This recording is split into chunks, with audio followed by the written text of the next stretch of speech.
Welcome, everybody, to another episode of Daily News Weekly, where we highlight the stories from the past week that you might have missed. I am your host, Michael Sheridan. Let's just do a quick survey. Who here in the studio is wearing clean underwear? Yep. Bob? My underwear is clean. Jim? I'm actually wearing my wife's underwear. Wait, what? A new survey apparently indicates that many Americans don't change their underwear very often. Really, people? Did your mothers teach you nothing? According to a survey released by Tommy John, a company that makes underwear, and probably did this survey knowing it would become a viral news story, which it did, and we're here talking about it now. So, yeah. Nearly half of those who responded claimed they wore the same pair of underwear for at least 2 days, and sometimes more. Why? The survey, which had a pool of about 1,000 people, also indicated that men were more than 2 times more likely to wear dirty underwear than women. And that's a stat I find easy to believe. People, underwear is disgusting, okay? Its specific purpose is to contain the things that come out of certain orifices of the human body, so that way they don't get into your pants or go down your legs or any of those other things. So, change your underwear. So apparently this Raid Area 51 thing is still making news. The person or people behind the creation of the event, who no doubt could not have fathomed the amount of attention that it was going to get, have already kind of altered plans now that it's gotten somewhere like 1 million, 2 million people saying that they're going to attend this event. And now there's believed to be a real likelihood that people may really show up to the thing. Recently, they announced that they want to actually turn it into something legitimate. What started as a joke now might become something real, like a festival or a concert or something like that, to help celebrate aliens or Area 51. I don't know what the point would be, but at least maybe it's something positive instead of idiots trying to run into a military installation.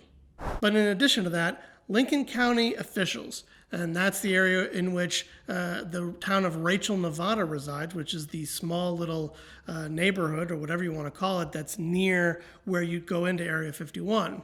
They actually pre-signed a emergency declaration on the off chance that people really do show up.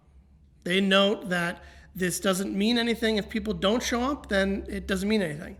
But if people do show up, at least they've got themselves prepared for the chance that tens of thousands of people descend on Rachel, Nevada, which really, when I was there 15 years ago, was like a small little place which just had like a couple of houses and the little alien, cafe, diner, gift shop, whatever you want to call it.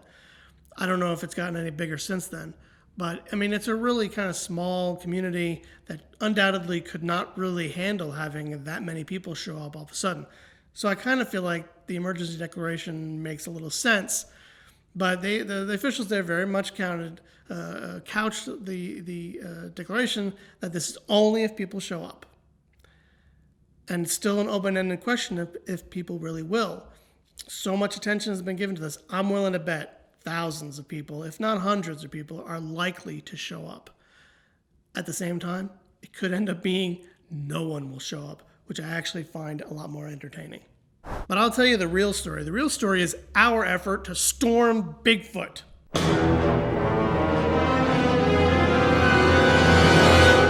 We've created the event. People sign up. Let's really put that to rest. We know there are no aliens in Area 51. Bigfoot, though, he is for real.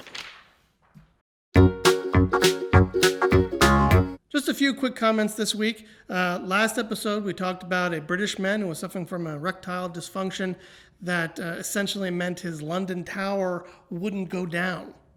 And Northern Bohemian Realist on YouTube wrote what I thought was actually a pretty nice comment, right, guys? He said, "We should all donate to Mr. Polaris because we all want to see him beat this thing." That's really nice. They should donate. Michael, I don't think that means what you think it means. Oh. Yeah. Last week we also talked about a man who picked up a 13-year-old kid, threw him down on the ground, causing a pretty severe injuries to the kid's head because the boy apparently didn't take his hat off during the national anthem. On Facebook, Ali Jose, I think that's what his name is, wrote, "Sue the POS. He was a kid, punk." Yeah, I have to admit, if I was there and someone did that to my kid, things would have gotten ugly. Recently, police in Missouri started getting disturbing phone calls of a man dragging a half-naked woman into the woods. But when cops actually got to the scene, what they found was not quite what they were expecting. And that's a good thing. Kansas City police got a call about a shirtless man dragging what appeared to be a topless woman down the street and into the woods. And seeing this image, captured by a traffic camera, you could see why witnesses were disturbed. But here's the thing, he wasn't dragging a person, it was just a doll. When police arrived and talked to the man, he explained that he'd found the doll, although I'm kind of guessing it's a mannequin, but they keep referring to it as a doll, so we'll just go with that. He claimed to have found the doll in a dumpster at a nearby restaurant. Basically, the cops told the guy to just stop walking around with it, which seems like good advice. But you have to wonder, why did he take the doll? What was it for? And what exactly was he going to do with it? Maybe some things are best left unanswered. So apparently there's a park in Arkansas where there are just diamonds laying around on the ground, and the public are welcomed to come find them and keep them. And that's just what a Texas woman did and managed to find the biggest diamond there in the last 2 years. 27-year-old Miranda Hollingshead decided to go to Crater of Diamonds State Park with her siblings and search for the valuable gems. She looked around for about an hour, she says, when she took a break to look at a YouTube video about how to find diamonds. That's when she just happened to spot one near where she was standing. What Hollingshead found was a yellow diamond that apparently was 3.72 carats. I don't fully understand what that means exactly, but that seems like a pretty big number. So how much is the diamond worth? That's not quite clear. I guess it's got to be studied, and they have to figure out the color, the clarity, the carat, and the cut. Those will all determine ultimately how much the diamond is worth. And apparently the officials at the park don't often find out the value of the diamonds people find there. That they, but when you find a diamond, apparently you register it with park rangers or whatever, and so they log them, but then people don't often come back to tell them what happened to the diamond or how much it ultimately was worth. The Dallas Morning News did note, however, that one diamond found at the park in 1990 was originally 3.03 carats, and the woman who found it cut it down to a 1.09 carat diamond, and that one was worth about $36,000, according to the Dallas Morning News. As for Hollingshead, she isn't quite certain what she wants to do with the diamond. She's probably going to find out how much it's worth and then decide whether she'll sell it or have it cut down and put into a ring. Either way, pretty sure I'm going to plan a trip to Arkansas soon.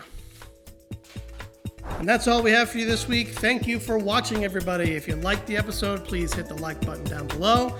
Share it with your friends, your family, and everybody else. And just a public service announcement, if I could. Change your underwear. Please. I mean, it's got skid marks, stains. Dude, no one wants to see that. If you get into a traffic accident, you gotta have a clean pair of underwear on. I mean, sure, in the traffic accident, you're probably going to make a mess in that underwear, but really, you should change it. Clean underwear. It's a good thing.